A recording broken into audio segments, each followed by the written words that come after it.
श्रोतेहो नमस्कार. कार्यक्रमात मी हेमा तुम्हा सर्वांचं मनापासून स्वागत करते. आज आहे 2 ऑक्टोबर. आज राष्ट्रपिता महात्मा गांधीजी यांचा जन्मदिवस.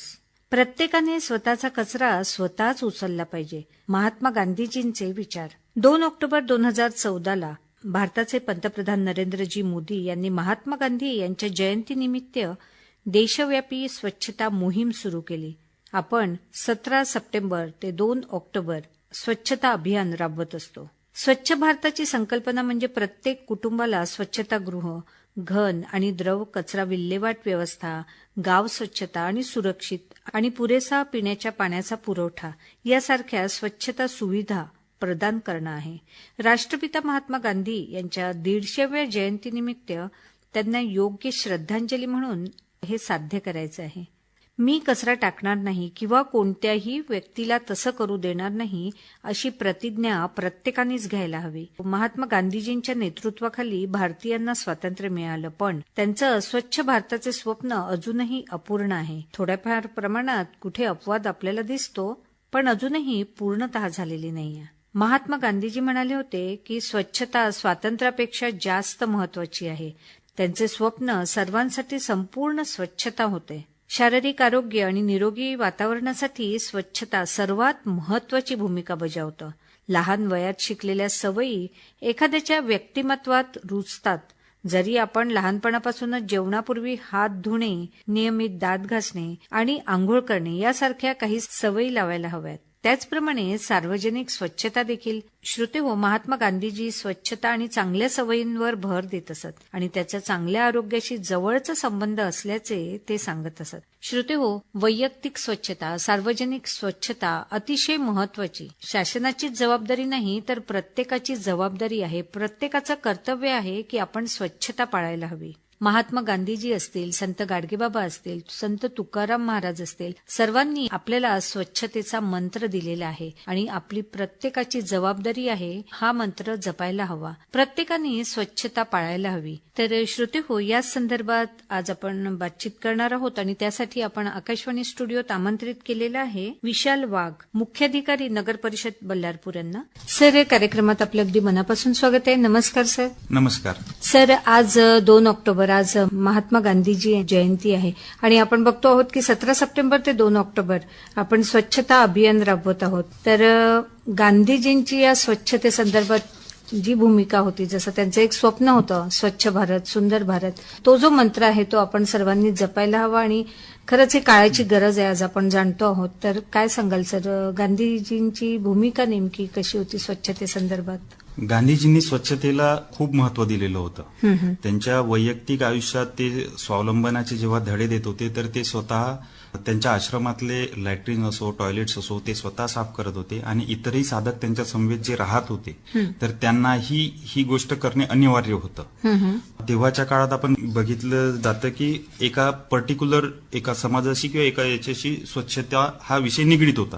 पण गांधीजींनी हा विषय सर्वांना समानतेचा हे करण्यासाठी स्वच्छता सर्वांनी करावी, त्याची कुठलीही जात धर्म काही पण न बघता, त्याच्यामुळे गांधीजींनी स्वच्छतेच्या माध्यमातून समानतेचाही पुरस्कार केला आहे. सोबतच गांधीजींचं स्वच्छतेविषयी त्यांचं म्हणणं असं होतं की फक्त हे आपल्याला एक भौतिक कर्तव्य नसून, म्हणजे आपला आजूबाजूचा परिसर स्वच्छ राहिलेला नसून त्यासोबतच आध्यात्मिक आणि नैतिक कर्तव्य सुद्धा स्वच्छतेला त्यांनी मानलं होतं. गांधीजी नेहमीच म्हणायचे की cleanliness is next to the goodness. तर त्याच्यामुळे त्यांनी ही स्वच्छता हीच आपल्या अध्यात्माशीही जोडलेली होती, त्यांनी मानसिक आपल्या स्वास्थ्याशीही जोडलेली होती. तर त्यांचा जो खेड्याकडे चला हा दृष्टिकोन होता, त्याच्या माध्यमातून त्यांनी पहिल्यांदा आपल्याला जर भारत विकसित करायचा आहे तर पहिल्यांदा खेडे स्वच्छ केले पाहिजेत. गांधीजींनी तर एका प्रसंगी असंही म्हटलेलं आहे की आपल्या पॉलिटिकल इंडिपेंडन्सपेक्षाही आपल्याला पहिल्यांदा स्वच्छतेचं महत्व जाणलं पाहिजे. तर त्याच्यामुळे गांधीजींच्या स्वच्छतेविषयी खूप प्रेरक विचार आहेत. याच प्रेरणेतून केंद्र शासनाने 2014 पासून स्वच्छ भारत मिशन हा प्रोग्राम राबवलेला आहे. स्थानिक स्वराज्य संस्था असेल त्या ग्रामीणमध्ये, शहरामध्ये, तर या स्वच्छ भारत मिशनच्या माध्यमातून दरवर्षी अविरतपणे स्वच्छता करत असतात आणि त्याच्याविषयीचे जे कॉम्पिटिशन आहे त्यामध्ये सहभाग घेत असतात. अच्छा. तर सर, आपण जसं म्हणालात की महात्मा गांधीजींचं जे स्वप्न होतं त्यासाठी आपण हे सर्व आज कार्य करतो आहोत आणि हे अभियान राबवण्यात येत आहे.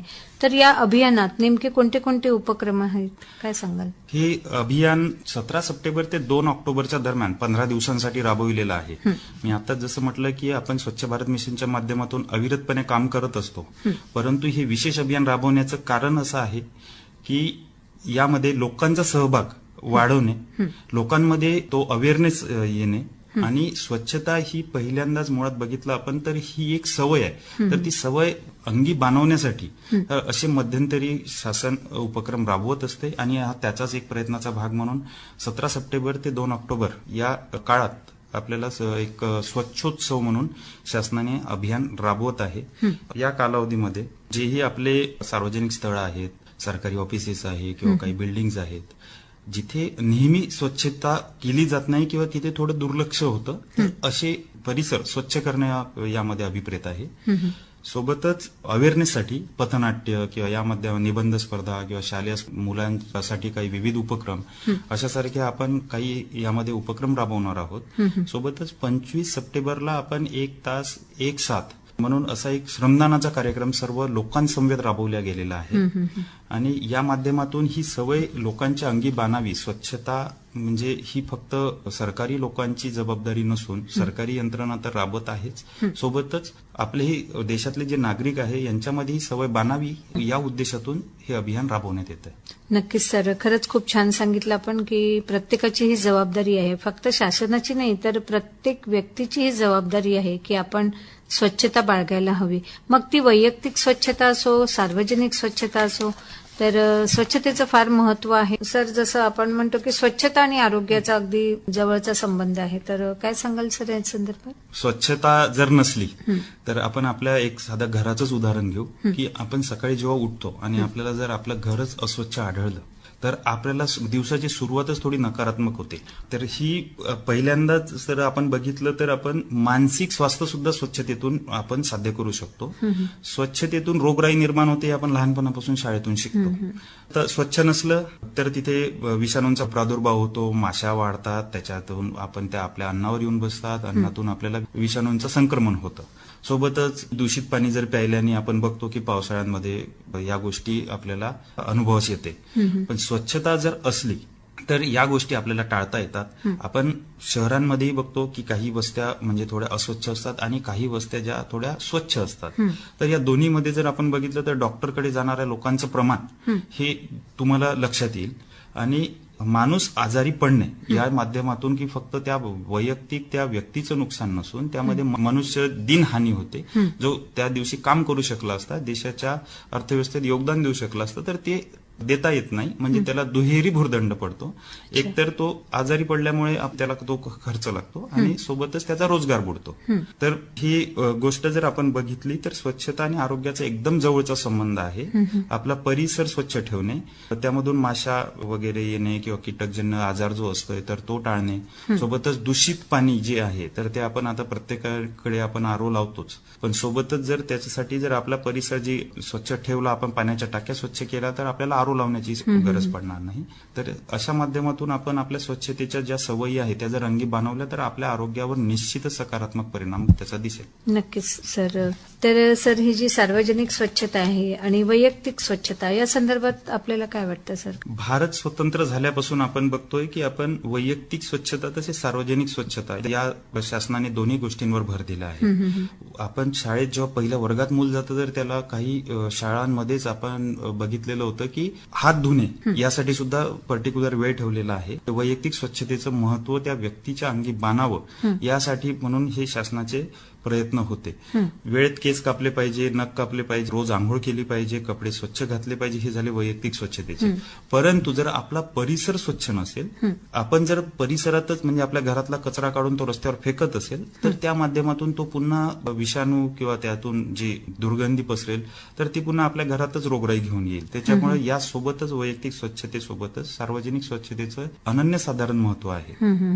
परंतु आपल्या काही दुर्दैवाने हे म्हणावं लागेल की काही नागरिकांची अशी भावना असते की सार्वजनिक परिसर हा फक्त सरकारी यंत्रणांनी स्वच्छ करावा, पण आज आपण जर बघितलं तर लोकांचा सहभाग नसला तर कुठलंही शासनाचं अभियान यशस्वी होऊ शकत नाही. अगदी.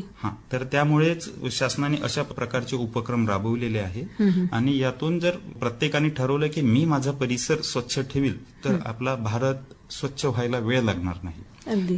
तर त्यामुळे सार्वजनिक स्वच्छतेचंही महत्व तेवढंच आहे की वैयक्तिक आपण कितीही स्वच्छ राहिलो, जर सार्वजनिक परिसर जर आपला जर अस्वच्छ असेल तर ती रोगराई किंवा त्याचे जे नकारात्मक परिणाम आहेत तर ते आपल्या वैयक्तिक आयुष्यावर सुद्धा जाणवतील. त्याच्यामुळे सार्वजनिक स्वच्छता ही सुद्धा तेवढीच महत्वाची आहे. अगदी अगदी.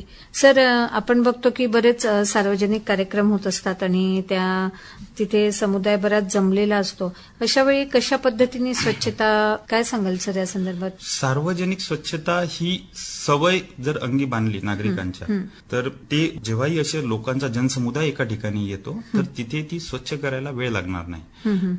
जेव्हाही असा जनसमुदाय एकत्र येतो त्या ठिकाणी आपण बऱ्याच व्यवस्था करत असतो. म्हणजे तिथे मोबाईल टॉयलेट असो, टेम्पररी टॉयलेट्स वगैरे आपण ठेवतो, सोबत तिथे कचरा कुंड्या ठेवतो. जर त्याचा वापर जर योग्य प्रकारे झाला तर कचरा दिसणारच नाही अशा कुठल्याही सार्वजनिक स्थळी आपल्याला. सोबतच आपण बघतो की बऱ्याचदा म्हणजे कुठली यात्रा असो किंवा कुठली मिरवणूक असो, बऱ्याच संस्था, बऱ्याच सामाजिक संस्था अशा आहेत की त्या यात्रेच्या मागूनच स्वच्छता करतात. अच्छा. परंतु बऱ्याच अशा संस्था सुद्धा आहेत की त्या स्वतःच डस्टबिन ठेवतात आणि त्या माध्यमातून त्याचा जर वापर केला तर आम्हाला सफाई कर्मचारी सुद्धा त्या ठिकाणी लावावे लागत नाही, असा माझा वैयक्तिक अनुभव आहे. त्याच्यामुळे जर प्रत्येकाने ठरवलं की मी कचरा हा कचरा कुंडीतच टाकेल तर आपल्याला स्वच्छतेची खूप जास्त गरज पडणार नाही अशा सार्वजनिक ठिकाणी, आणि तो परिसर खूप अस्वच्छ, गलिच्छ अशा प्रकारचा दिसणार नाही. नक्कीच सर. सर, जसं स्वच्छतेमध्ये खूप महत्वाचा एक घटक म्हणजे शौचालय, त्याची स्वच्छता असणं फार महत्वाचं आहे. आणि आपण बघतो की बरेच असे जे सार्वजनिक कार्यक्रम असतात त्यात जसं आत्ताच आपण म्हणालात की मोबाईल शौचालय, जे फिरते शौचालय, तर याच्या स्वच्छतेसंदर्भात आपण काय सांगाल सर? मोबाईल टॉयलेटची स्वच्छता आपण जेव्हाही एखाद्या सार्वजनिक ठिकाणी लावतो की जिथे तो जनसमुदाय येणार आहे आणि पर्टिक्युलरली 1 किंवा 2 दिवसासाठी त्याचा वापर करणार आहे, अशा प्रसंगी लावण्यापूर्वी सुरुवातीला आपण त्याची स्वच्छता करून घेतलेली असते. त्यामध्ये विविध कीटकनाशक किंवा या माध्यमातून त्याची पूर्ण त्याला निर्जंतुक केलं जातं. सोबत त्यामध्ये जी पाण्याची टाकी आहे तर ती पूर्णतः भरून घेतली जाते आणि त्याचे जे स्लज टँक आहे तर ती सुद्धा आपण व्हॅक्युम एम्प्टायरच्या माध्यमातून ती रिकामी केली जाते. जर 1 ते 2 दिवसाच्या वरती जर त्या मोबाईल टॉयलेटचा तिथे जर वापर होत असेल तर आपण त्याला रेग्युलरली 1 ते 2 दिवसाच्या नंतर ज्या पद्धतीचा त्याचा वापर असेल, त्याचे जर टँक फुल झाल्या तर आपण त्या घेऊन जाऊन आपल्या घनकचरा साईटवर तर त्या रिकाम्या करून व्हॅक्युम एम्प्टायरच्या माध्यमातून आणि त्या पुन्हा तिथे निर्जंतुक करून पुन्हा लावण्यात येते. अच्छा. सर, ग्रामीण स्वच्छता आणि शहरी स्वच्छता संदर्भात आपण काय सांगाल? शहरी आणि ग्रामीण यांच्या दोन्ही वस्त्यांचे थोडे काही प्रॉब्लेम्स वेगवेगळे आहेत. जसं ग्रामीण आपण बघितलं तर आपला भारत हा कृषीप्रधान देश आहे.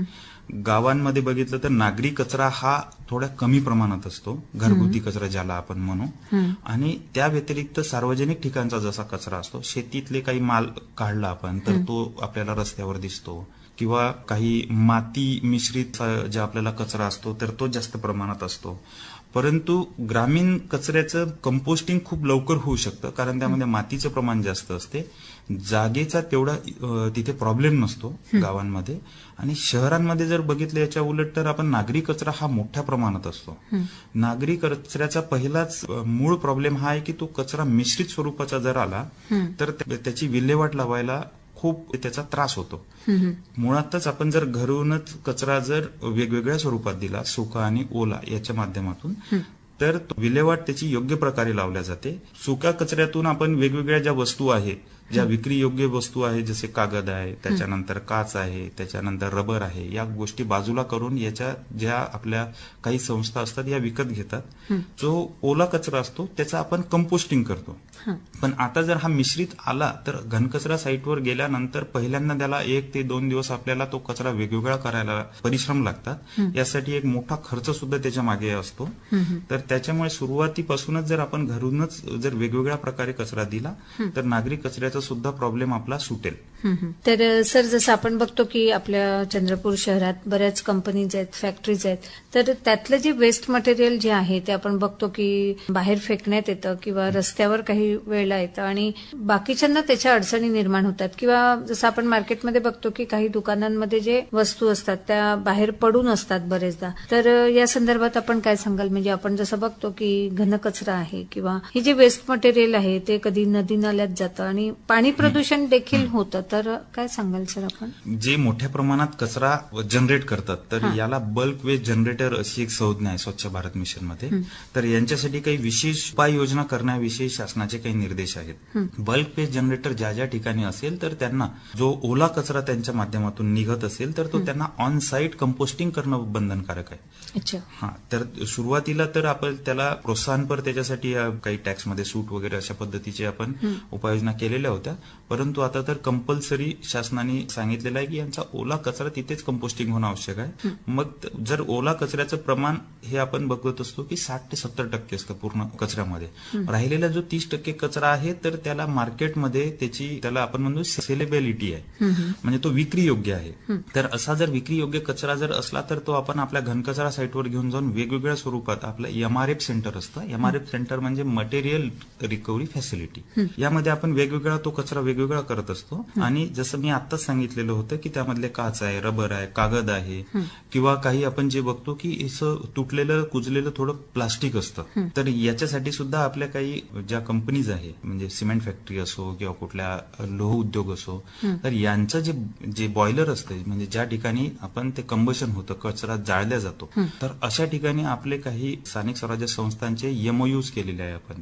अच्छा. तर असा प्रकारचा जो जाळण्यायोग्य कचरा आहे तर तो कचरा म्हणजे जशी अंबुजा सिमेंट आहे किंवा दालमिया सिमेंट आहे तर हा आमच्या माध्यमातून त्यांना पुरवला जातो. त्याच्यामुळे याची कचऱ्याची विल्हेवाट आता म्हणजे बल्क वेस्ट जनरेटरसाठी ही एक SOP ज्याला म्हणू आपण, स्टँडर्ड ऑपरेटिंग प्रोसिजर ही आहे. तरीही काही जे त्यापेक्षाही छोटे उद्योग असतात किंवा जिथे आपली रोज गाडी पोहोचली नाही किंवा त्यांच्या थोडं दुर्लक्ष झालं तर असा कचरा रिकाम्या जागेवर डंप केलेला असतो आणि तो जर पाण्याच्या प्रवाहात मिश्रित झाला तर निश्चितच ते आपल्या ग्राउंड वॉटर जे आहे तर ते प्रदूषित होईल.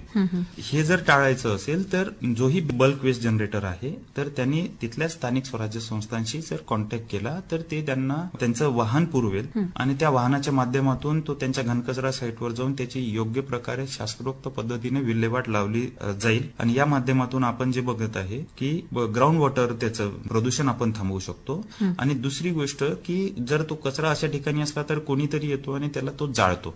ते जाळल्यामुळे वायू प्रदूषण सुद्धा होत आहे. बरोबर. पण कचरा जाळू नये असे शासनाचे निर्देश आहे. कचरा जाळल्यावर गुन्हा दाखल करावे असे सुद्धा निर्देश आहेत. तर त्याच्यामुळे माझं सर्व श्रोत्यांना आवाहन राहील की आपण आपला कचरा हा जाळू नये, हा स्थानिक स्वराज्य संस्थांच्या त्यांना सुपूर्द करावा. ते त्याची योग्य प्रकारे शास्त्रोक्त पद्धतीने विल्हेवाट लावल्यास तर आपल्याला कचऱ्याची समस्या जाणवणार नाही. नक्कीच सर. तर सर, कार्यक्रमाच्या सरतेशेवटी आपण आपल्या श्रोत्यांना काय सांगाल? आपण बरेचदा बघतो की आपण हे अभियान राबवत आहोत, पण मला वाटतं 17 सप्टेंबर ते 2 ऑक्टोबर नुसतं त्याच दिवसांपुरती न पाळता आपण हे वर्षभर पाळायला हवं. आणि तसे सगळेच जागरूक झालेले आहे, पण बरेचदा आपण बघतो की कळतं पण वळत नाही अशा गोष्टी ज्या आपल्याला दिसतात. तर आपण आपल्या श्रोत्यांना काय सांगाल? स्वच्छता ही सवय आहे. आणि दुसरा त्याचा प्रकार असा आहे की कचऱ्याची विल्हेवाट लावताना जर तो मिश्रित स्वरूपात आला तर त्याला खूपच परिश्रम लागतात. बरोबर. म्हणजे आपण जरी कचरा एका कचरा कोंडीत टाकला तरी पण त्याला म्हणजे विल्हेवाट लावताना खूप परिश्रम करावे लागतात. त्याच्यामुळे प्रत्येकाने आपली कचरा कोंडी वापरण्याची सवय लावली तर कचरा गोळा करण्याचे जे परिश्रम आहेत किंवा वारंवार एखादा अस्वच्छता होते एखाद्या परिसराची तर ते होणार नाही. दुसरं, कचरा जसा जनरेट होतो तसाच जर वेगवेगळा कचरा कोंडीत टाकला, कारण मुळात कचरा हा काही मिश्रित स्वरूपात जनरेट होत नाही. बरोबर. तेव्हा जशा प्रकारे जनरेट होतो तसाच जर आपण वेगवेगळा कचरा कोंडीत टाकला तर त्याला जे